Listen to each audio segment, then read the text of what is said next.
You cited a recommendation in your testimony from the GAO to better measure hazardous fuels programs. What does that recommendation say?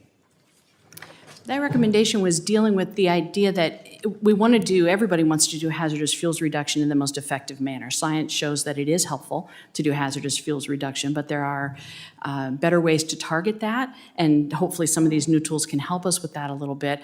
But the recommendation addressed the fact that it's often expedient to measure hazardous fuels reduction in the number of acres cleared or treated in whatever format that might take.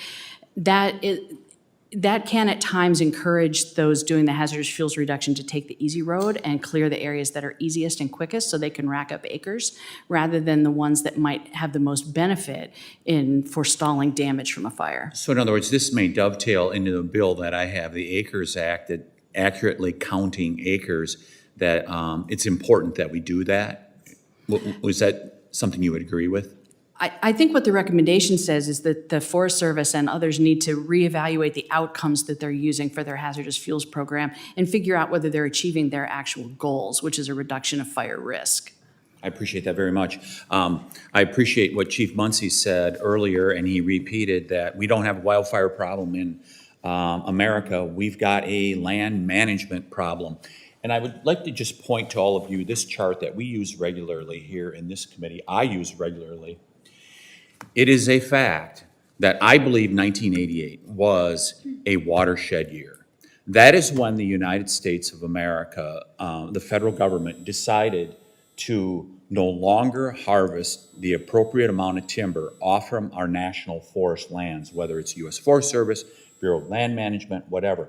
And you can see the direct correlation where the green goes down in terms of the amount of trees harvested, and the number of wildfires has steadily gone up since then.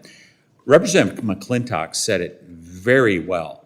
The U.S. Forest Service used to put money in the United States Treasury, and now we're having to pay for hazardous fuels reduction because we're not managing our forests. And I don't know if you care to comment, Mr. Triplett, but I believe, so I was in Yosemite a couple years ago as a guest of Mr. McClintock, and he talked about there's 200 fewer mills across the Sierras that can take that harvested wood and turn it into 2x4s and other wood products.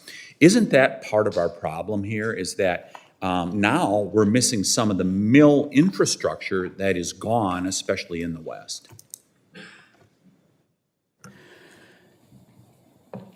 I would agree that there is a lot less mills out there. However, that is really not my background. I'm a technology guy, but I can tell you just in the state of Idaho where I live, we've seen a significant reduction in the number of mills. And I think what's really critical there is when you do timber harvesting, the amount of travel that it takes to get the timber to the mill starts to make it less cost effective and profitable for our timber companies. So reduction in mills reduces the amount of timber harvest and folks interested in actually doing that because of the cost. Yeah, I haven't seen the number across the United States of America, but I know it's happened up in my district too, in northern Wisconsin, where we have fewer mills.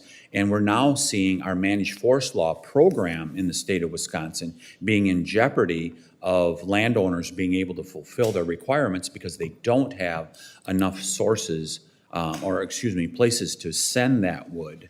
And it is critical that we rebuild mills, that we have mills and factories here in America to be able to accept that wood if we're going to be able to do proper management.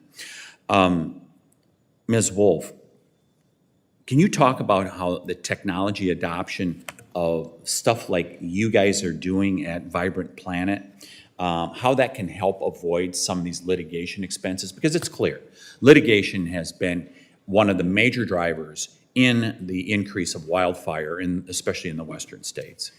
Yeah, so our platform was designed to help with collaborative scenario planning, where a nonprofit looking out for special interests, a Forest Service fuels team, a fire management agency can work together to develop scenarios and actually see, like I said, where they actually have agreement. And so we can do what's practical and put the dollars in the highest ROI places, highest return of investment places that balance the need to get American timber out of our forests.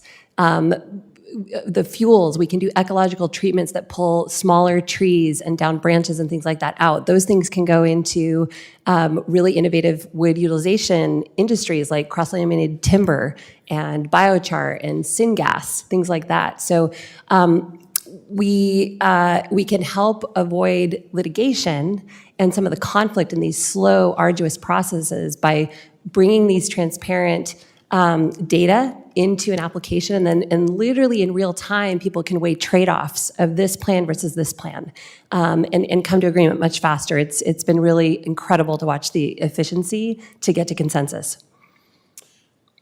I think you cited 300 cities are at extreme risk at this point. Is that correct? Yes.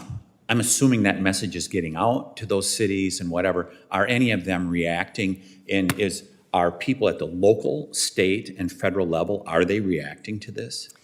They are reacting. We're just starting to roll out some of that news. The cities are slow to react. Part of the problem is funding. I will say, like I said, the dwindling community wildfire defense grant funding, it has been deployed, and there's not secured funding yet. Hopefully in appropriations this year, we'll see more funding behind Fix Our Forest Act for communities from the federal government, and then also more legislation like California has done where I live to put state money in alongside the federal government to get this work done. It's really critical. So insanity is defined as doing the same thing over and over again and getting the same results. And that's what we've been doing now since 1988. I mean, we just continue. So when I hear the criticism from the other side, I don't think there's anything wrong with us taking a new approach, perhaps reallocating money in different ways, and hopefully getting more of it from sitting here in a bureaucracy in Washington, D.C., and getting it to the front lines. And I think that's what this administration is attempting to do. And talking about the creation of new technology or whatever, that's going to come from the private sector, from people like you. I mean, that is where it is going to come from, and we need our agencies to adopt that technology. They're not going to create it. They need to do that. And rather than asking for more dollars, I mean, at the end of the day, we're $37 trillion in debt.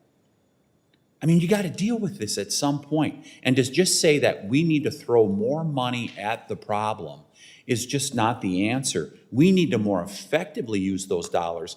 And that's why I'm so appreciative of the message that all of you have brought here today, that there's another way to go about it. And I actually am very optimistic about fire in the West, and that we are going to, there is a realization that I think cuts across political lines that we have to do things in a different way, and I appreciate all of you delivering that message.